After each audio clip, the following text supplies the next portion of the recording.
أعوذ بالله من الشيطان الرجيم. بسم الله الرحمن الرحيم. قل أوحي إلي أنه استمع نفر من الجن فقالوا إنا سمعنا قرآنا عجبا يهدي إلى الرشد فآمنا به ولن نشرك بربنا أحدا وأنه تعالى جد ربنا ما اتخذ صاحبة ولا ولدا وأنه كان يقول سفيهنا على الله شططا وأنا ظننا أن لن تقول الإنس والجن على الله كذبا وأنه كان رجال من الإنس يعوذون برجال من الجن فزادوهم رهقا وأنهم ظنوا كما ظننتم أن لن يبعث الله أحدا وأنا لمسنا السماء فوجدناها ملئت حرسا شديدا وشهبا وأنا كنا نقعد منها مقاعد للسمع فمن يستمع الآن يجد له شهابا رصدا وأنا لا ندري أشر أريد بمن في الأرض أم أراد بهم ربهم رشدا وأنا منا الصالحون ومنا دون ذلك كنا طرائق قددا وأنا ظننا أن لن نعجز الله في الأرض ولن نعجزه هربا وأنا لما سمعنا الهدى آمنا به فمن يؤمن بربه فلا يخاف بخسا ولا رهقا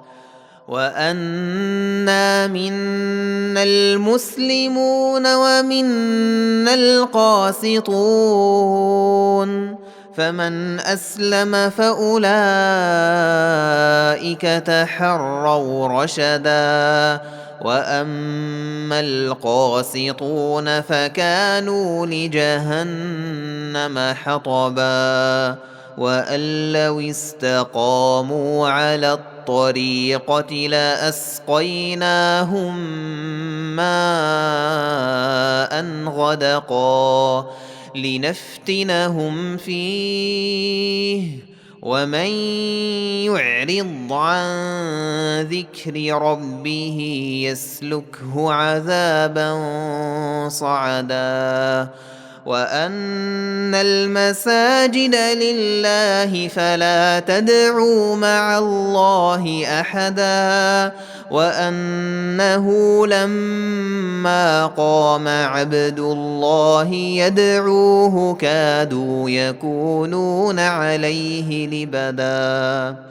قل إنما أدعو ربي ولا أشرك به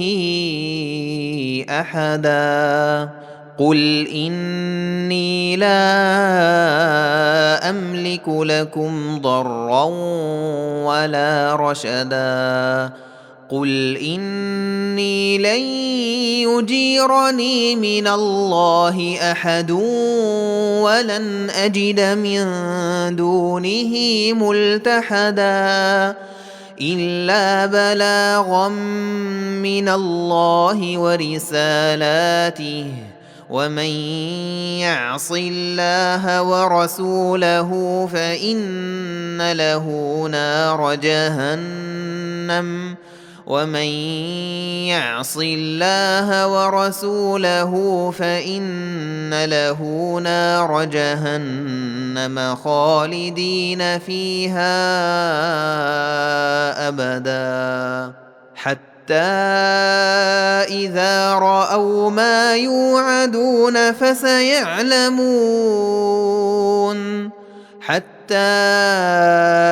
إذا رأوا ما يوعدون فسيعلمون من أضعف ناصرا وأقل عددا قل إن أدري أقريب ما توعدون أم يجعل له ربي أمدا عالم الغيب فلا يظهر على غيبه أحدا إلا من ارتضى من رسول فإنه يسلك من بين يديه ومن خلفه رصدا ليعلم أن قد أبلغوا رسالات ربهم وأحاط بما لديهم وأحصى كل شيء عددا